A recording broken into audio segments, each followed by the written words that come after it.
Right, welcome back. We are going to continue on and keep designing out some new shapes in Fusion. Okay, you'll see down here, this is the model that we're going to try to attempt to make in Fusion. And in this one, we are actually going to be able to complete this one on just one sketch. And then we'll be able to intentionally choose what parts we want to extrude at what heights, so that way we can create our completed shape in as few steps as possible. Now, something we haven't been focusing on too much, but down here in Fusion 360, we have what's called the timeline. Okay, and your timeline shows you all the steps that you take inside of Fusion. So we'll see as we start this, I'm going to start by just creating my sketch on the bottom plane, same as usual. And now you'll see an icon show up down here. This shows me that the first step of my project was this sketch. Okay, and we're going to stay here for a little bit, but we'll come back and look at this after we finish out drawing our sketch and extruding it and see what it looks like. So, for the shape itself, as I mentioned, we're going to try to do this all on just one extrusion. So, we'll go ahead and we'll start off by just drawing in the circular piece that we see. So we see, looking at the picture, that it has a radius of 60. So if it has a radius of 60, that means when we click on our circle tool, we want to give it a diameter of 120. Okay, and that's going to be our furthest outer edge circle. And there's a few more circles that kind of lay in the middle of it. We see that the next smallest circle that's called out, this is actually a construction line circle that has a radius of 50. So we'll go ahead and we'll draw that in as a circle with a diameter of 100. And to make something a construction line, you could do it in a couple different ways. You could click on it and then come over here to this construction line. And now you'll see that the line is dotted. And that way it shows that this line is just for us to reference. This isn't going to be any actual solid geometry. We just want it to be a reference point at a certain dimension. The other way that you could do it is you could just click on the circle and you could press the X key on your keyboard for a quick and easy shortcut. All right, and we'll just keep on going with the circles. So the next smallest circle that I see in there, it has a radius of 34. So we'll go ahead and we'll do that as a diameter of 68. And the smallest circle that's in there, it's got a radius of 23. So we will give it a diameter of 46. Perfect. Now, what we got to do is we got to add in the little rectangular portion that we see kind of down here. So we'll go ahead and we'll use our line tool and we'll just roughly kind of draw that out. So it kind of looks something like this. I didn't do a great job at making it square, but that's okay because I'll just come back and add my constraints to fix that. First thing that I want to do is I want to make sure both of these lines are horizontal. So I'll go ahead and click on that constraint for both of those. And now you'll see this line became fully constrained because it's tangent and it's horizontal. So this line is pretty much fully constrained. And we just got to do that same thing for this line to this side of the circle. So using our tangent constraint, we'll select this line and this side of our circle. Now, the last thing that we have to do is we have to give this a dimension from the center of our circle, which we could see is called out in the sketch down there as 70 millimeters. So I'll click on the center of my circle, the top of that line, and I will make that 70. All right, we're almost done with this sketch. We got to do two more things. First thing is to add this kind of smaller rectangle that kind of sits on top here. So we'll go ahead and we'll just draw a rectangle in using our rectangle tool. Just any size will do for now. And then we can come back in and we can add in the dimensions that we need. Okay?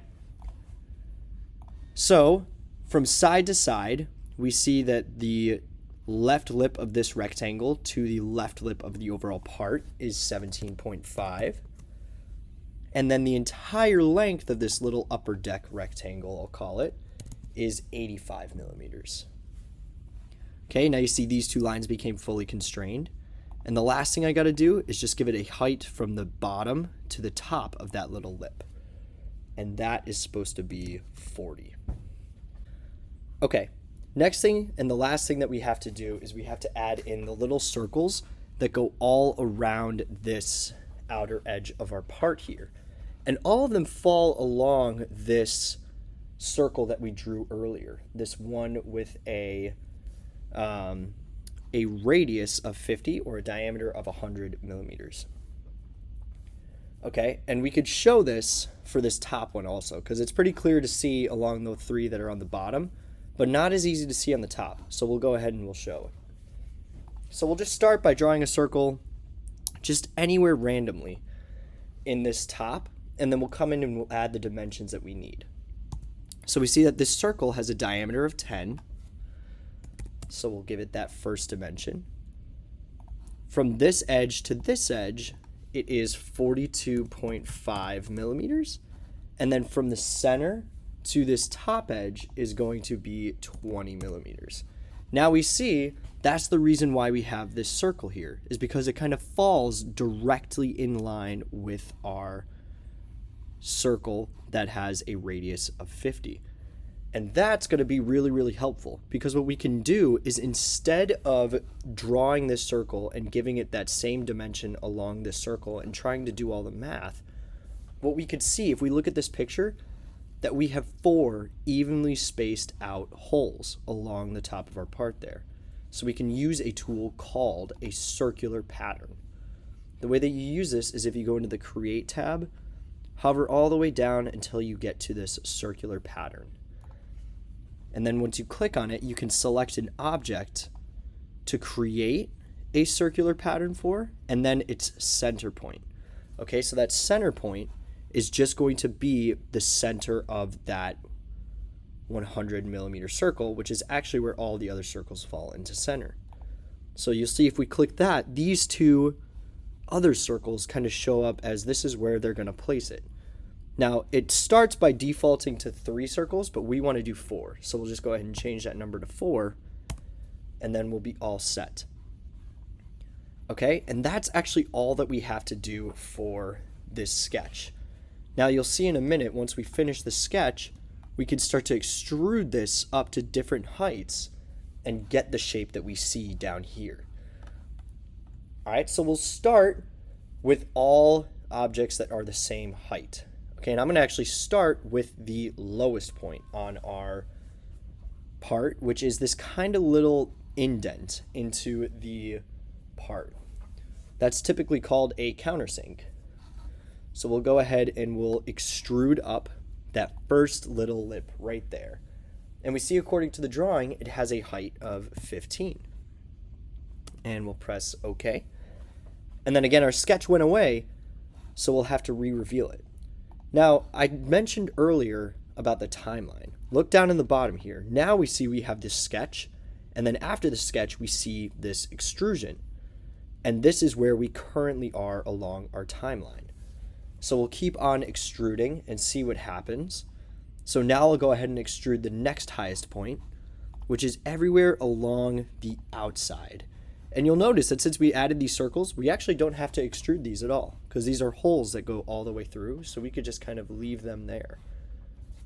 Okay, this next height goes 10 above this 15 that we extruded. So remember, we could use Fusion's inbuilt calculator to do 15 plus 10, and then extrude that up to the next height. And you'll see we also have another feature in our timeline. Okay. Last thing we got to do is the upper area. Okay, I'm going to move my mouse a little bit to figure out that last little portion. So I want this to be extruded and that to be extruded. And that height goes 15 above this lip right here. So that was the 15 plus 10, which is 25, and then we'll add another 15 to get it to 40. But that gives us our part. So now we could go ahead and we can hide our sketch, and you'll see that we have our part exactly as we want it to be.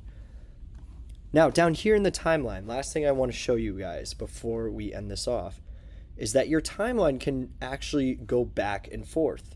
So you can see at each individual step that you did in case you made a mistake and want to go back and change something. The way that you do that is if you just click and hold on this little menu option here, you could drag it back, and then you'll see it goes back to that first extrusion that we did. So maybe you want to make some modifications before these two steps happen.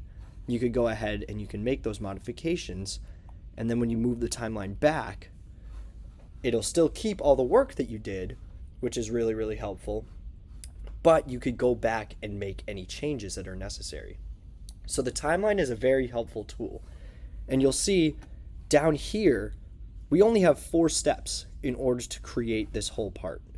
The less steps that you can have in your timeline, the easier that it'll make it for you to go back and make any changes or updates to your model.